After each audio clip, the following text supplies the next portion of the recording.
General Nakasone, on a scale of 1 to 10, where 10 is essential for the national defense and 1 is nice to have, where would you rank Section 702?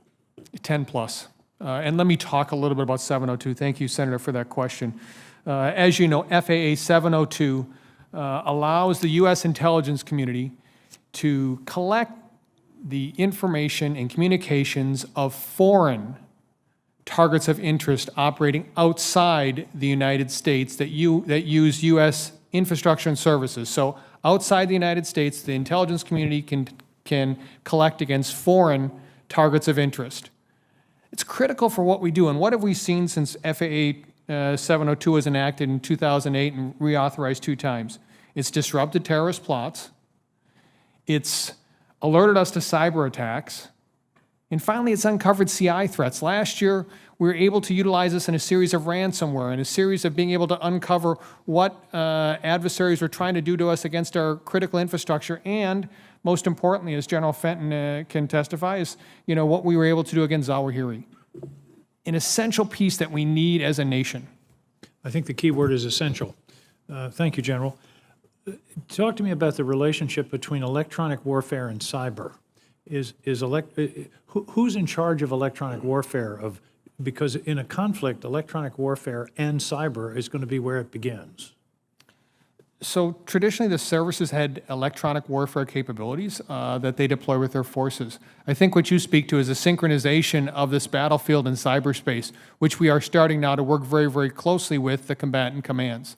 I'm concerned that if electronic warfare is scattered among the services, it's not going to have the attention, for example, that cyber has, because we have cyber command. And electronic warfare is definitely going to be part of the conflict, whether it's jamming or disabling satellite communications, those kinds of things.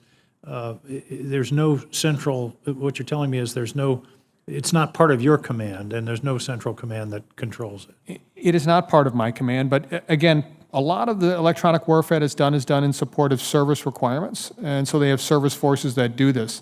I think what you're speaking to, Senator, is much in the same way we have tactical forces that assist the services. Is there some type of national capability that we might need? And I think that's something that we have to look very carefully at. I worry about coordination and duplication, two sides of the same coin. You mentioned briefly in your opening statement election interference in 2022. Is election interference in terms of cyber an ongoing problem? Hasn't gone away? It hasn't gone away. This is something we will deal with for as long as I can look at the future and we see cyberspace and the ability for adversaries to influence what goes on. Is it things like hacking and meddling with the system, or is it more in terms of disinformation?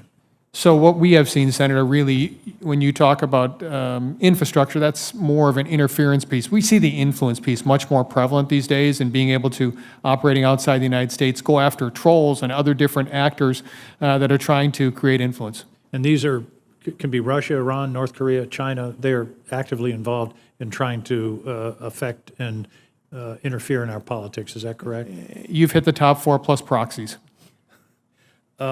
China cyber capability, is it on the rise? They've been not as aggressive in terms of elections and interference as the Russians have been over the last 10 years or so. Is China starting to become more aggressive? Are you seeing more activity, less worry about reputational risk and those kinds of things? So they have a different playbook, I think, than the Russians from what we've seen. The other piece is that, as I mentioned last year, this is a very capable force. And so we can cover many of the areas that I can discuss in closed testimony, but again, a very formidable foe. The new National Cyber Strategy was just issued last week.